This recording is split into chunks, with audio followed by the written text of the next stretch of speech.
This week, we have the story of how this man trashed his garden to see if he had a Roman road. And we'll be talking about the lessons that we learned as a result of this guerrilla dig. It definitely looks like it's a good colour. Could you put your hand down at the end there, so I get a measurement of that? And hopefully we will be able to provide you with some guidelines to help you if you're trying to find a Roman road.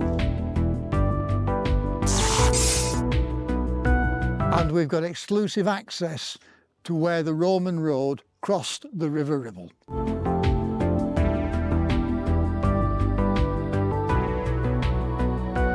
So join me and David as we take archaeology into our own hands.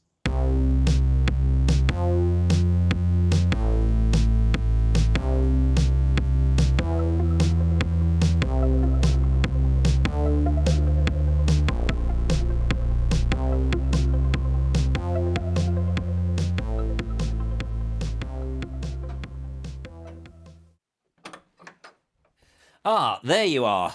I was beginning to fear that you had got lost. Name that quote in the comments. There's not a prize, it's just for fun. And I was so pleased to be able to use that free bit of stock footage again there. I'm out of work, you see, so I'm a bit tight now. This clock is going to play havoc with continuity in the editing. Back in September, David and Carole invited us to take a look at a road that had mysteriously started to appear in their garden. Who you gonna call? And David explained his view that this was a previously unknown Roman road. Now, the Roman Roads Research Association, that's a lot of R's, have previously established the Roman road network around Ribchester, known as this during Roman times, pretty comprehensively. So David's discovery, if Roman, really runs counter to that. Specific problems include moving the Ribchester to Ilkley Road from the Roman Roads Research Association line back to where it has been shown by the Ordnance Survey based on Margery for years. And David's road, if Roman, involved moving the Roman river crossing back up towards the area around the current Ribchester Bridge, where there is an ancient ford and signs of older bridges too, as opposed to over here, where the Roman Roads Research Association have it crossing a former course of the River Ribble, which they say has moved over the intervening years. I found David's arguments quite compelling. The road that was in his garden was very straight, there was an agger, and there were ditches. I've given up on that clock now. The discontinuity was affecting my spectrum. The video generated a response from David Ratledge and Mike Haken from the RRRRA. I generated some quotes from them via AI, but to be honest, they were insultingly bad, so you'll just have to make do with me as a real person, if that's okay. If you look at the enhanced lidar they supplied, you can see the Ilkley Road clearly. Here's the Ordnance Survey line, and here's David and Carole's road. David Ratledge pointed out the spread and scale of the Roman road in the landscape versus the narrowness of our road. 2,000 years of English weather does that to a substantially constructed road, suggesting that our find was newer and less well built. Mike Haken added concerns about the scale and closeness of the ditches, pointing out that 18th and 19th century roads over wet ground were often straight and raised. But probably most significant is the way the newly discovered road seems to go over the Roman road in the lidar, again suggesting that it's post-Roman. Mike also pointed out that Romans did build on floodplains, and all evidence pointed to bridges as opposed to fords as their way of crossing a major watercourse. Regarding rubbish AI, here's the first attempt at a thumbnail showing David at the dig, and this is the second. Seriously, this stuff is going to take over the world? The only way for David and Carole to find out for sure was to dig, so it was with some excitement that I returned one sunny Saturday to strut around in a self-important antiquarian manner. Carole's only request was that David did something about his hair this time, so he wore a hat. It was the real deal, just like Time Team, a digger, metal detectors, and lots of debating in and next to trenches. I was obviously tempted to go like this, but I understood there might be children present, and anyway, my nails are far too clean. Regarding Time Team, we had a chap there who drove a digger on the second ever episode of the series. Yeah, all the guys were there. The West Country guy, he's at the travel. What's his name? Long hair. Oh, Phil Harding. Phil Harding, 30 years ago. 28. Oh, right. Yeah, ish. Ish, around about that. I was too shy to ask for his autograph. So I guess the thing is here, if we're here, right next to the pub, yeah, do another one, yeah. The first trench was cut and I did a lot of important measuring. So the measurement from the inner ditch to inner ditch is 5.06 metres. It was quite astonishing how quickly digging answered our question. It wasn't a Roman road. The road was rough and on shallow footings, with none of the construction layers you'd expect to see in a road built by the Romans. It was too narrow and the ditches were too close. The metal detectors were getting nothing at the Roman level. We did find a small area of pat river stones which showed some signs of having been shaped and laid to create a surface, and David and I decided to open trench 2 to see if this continued. It didn't, and again this was clearly a rough and much later construction. I couldn't even find a way to say that it might have had some form of ritualistic significance, but at least I got the chance to say, let's open trench 2. We had our answer. And we'd got it quickly, a powerful demonstration of the value of citizens' archaeology. Power to the people, Wolfie! David and Carole's commitment to this, messing up a chunk of their garden in the process, was outstanding, as were the efforts of the many volunteers who gave up their Saturday to help us answer this question. Next time I want to have one of those great big tents though, like a sort of important incident room.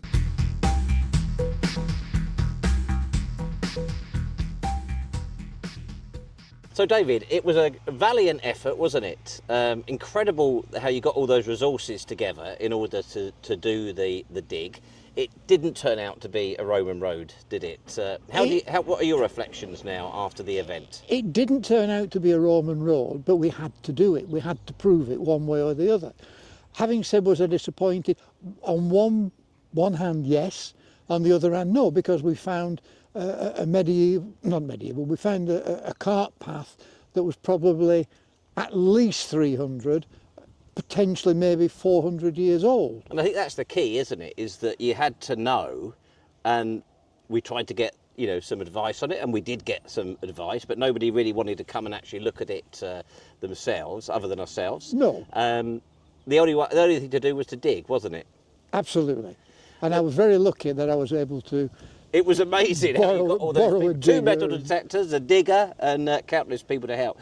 I think the fascinating thing for me, because when I saw the road the first time in your garden, I felt, quite confident that it probably was a Roman road, and you had good theories to explain how it may relate to the known roads in the area. Yeah. But the fascinating thing for me was that pretty much the moment that first scoop sort of cut out, it became very clear that it wasn't. That it was obvious. It was an incredible demonstration of the power of actually digging. Yes. To get the answer. Yes, yes. And what we found is a raised roadbed, which again showed us what we thought was the agger, but wasn't. It was was literally a two. I mean, Mike Haken at the Roman Roads Research Association, one of the things he said was that it was quite common for 18th century roads in waterlogged areas to have been built in that straight way with the ditches. I think the interesting comment that he made to me was that typically in Lancashire they find that there'll be about an 18 metres from ditch to ditch, and we were nowhere near that. It was much narrower. Like 7. Freely available lidar is great, but you need to enhance it to sort out a Roman road mystery such as this. Phil Barrett sent us this lidar, and you can clearly see David's road and the much more substantial Roman Ilkley Road. Now compare that to the freely available National Library of Scotland lidar, and I'd challenge you to even spot the Ilkley Road in that, let alone its larger dimensions or that crucial intersection with the mystery road. And this will be Phil Barrett's favourite bit of the video, by the way. Lesson 2. Lesson 2. Dig it. To really sort this sort of thing out, you've got to dig it, man. It was astonishing how efficiently we solved this mystery by cutting the turf. And before anyone screams with rage in the comments, our gorilla dig was on land owned by David. It was nowhere near the Roman Ilkley Road, and it was subject to no scheduling or protections. I bet an armchair general will still show up though. So with the Roman road unlikely to be crossing the river near the de Tably Arms, we have been granted exclusive access today on private land to have a look at where the Roman Roads Research Association have it. So David is now going to demonstrate the agger to us. So in your own time, David, if you could walk across. Right. Now, hopefully that is showing you how significantly raised the camber is on this section. David's in the middle there, and he's now going to step down into the Roman roadside ditch. So this is the approach to the Roman bridge. Now, you may remember that part of the Roman Roads Research Association's argument is that the river has moved, and where the Romans crossed the River Ribble is now in a field with the actual river line today quite a way south of that. So I'm now walking on the camber of the Roman road as it turns to approach the Roman bridge. And David, what have we got over here in this field wall? We've got a lot of dressed, flat-faced stones. We are assuming that they have been dug from the road to make probably the first field boundary several hundred years ago. They're just too good, aren't they, to be They're far too good. for a made Far for a wall. too good. They're definitely hand-dressed stones. And then over here, David, there's an even better example, isn't there, of a dressed stone? Yes, we've got one here, quite a large one. This is where it turns. So David and I are now walking down the prominent Roman agger towards where it crossed the river. So as we come down here, as we saw in the lidar, the river has moved significantly. So where David and I are currently now stood was the edge of the river. And it is very clear to us in the landscape where that former river channel was. So around about here, around about this point is where the Roman bridge sprung off over the River Ribble. And down here we've got yet another, perhaps the most prominent dressed stone that we've seen today. I'm now walking down into the bottom of the riverbed, which is a really visible, really easily visible. And again, as I walk through the river, I'm now coming out of the river, and at about this point would have been the opposite side of the bridge. As I move across where the bridge probably was, moving towards Darren, we found something else that appears quite interesting. That was probably either a pillar at the far side of the bridge or the turn once the road is over the bridge. And then really interestingly, this structure, if we're assuming it's Roman, and it certainly looks ancient to me, is actually angling and turning, and that is bang on where the Roman Roads Research Association, all those R's, where they have the Ribchester to Ilkley Road picking up its alignment on the other side of the river, the then other side of the river. What I'm now looking at is the point where, from lidar, we know the Manchester Road is. And that is on the hillside over there, between the two high trees. My concern was always how they got from that height down to river level.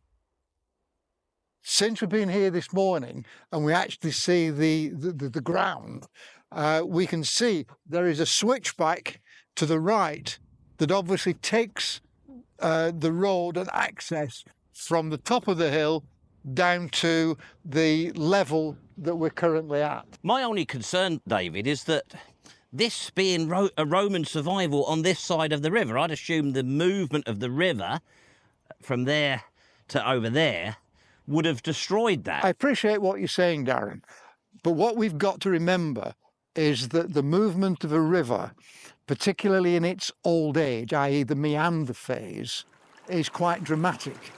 So the river will not have moved from there, gradually moving to where it is now. It will have happened in probably one or two movements as the meanders start to erode. That makes sense to me, David, and it's fantastic that I'm actually standing on the Roman road surface on the south side of the river, something I hadn't expected and something that I think is a first for us. We have the situation of the Roman river over there, and then we've got a second course of river here. And this, which I'm now walking through, brings me to the opposite side of probably the first movement. Since that time, there has been a further movement which takes the river to where it is today. That was great, but I did feel a little bit like I was back in geography O-levels for a moment. But what this means is that the Ilkley Road hasn't necessarily been totally destroyed between the Roman River course and the current one, and something astonishing happened when we'd finished filming.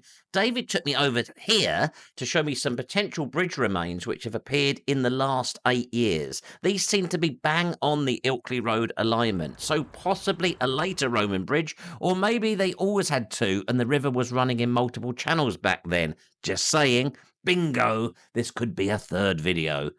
I'd like to thank the landowners for letting us access this fine stretch of Roman road and to see the bridge crossing point, and I was mightily impressed by their collection of old stones in the back garden. Well, Gel.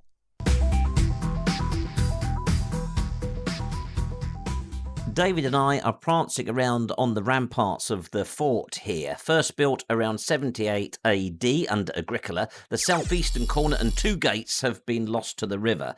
Having seen these dramatic changes in its course today, a few final thoughts on the fort. The fort itself, I don't believe, has ever been flooded.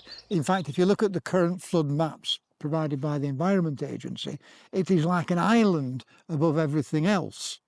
Yes, the fort, a third of the fort has disappeared, but it's disappeared because of erosion of a meander.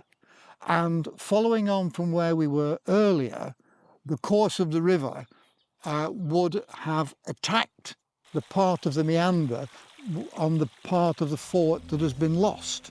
The fort is 50 feet above the normal river level. And as you say, that now we know exactly where the river was coming from in Roman times, it's perfectly logical that a third of it is lost.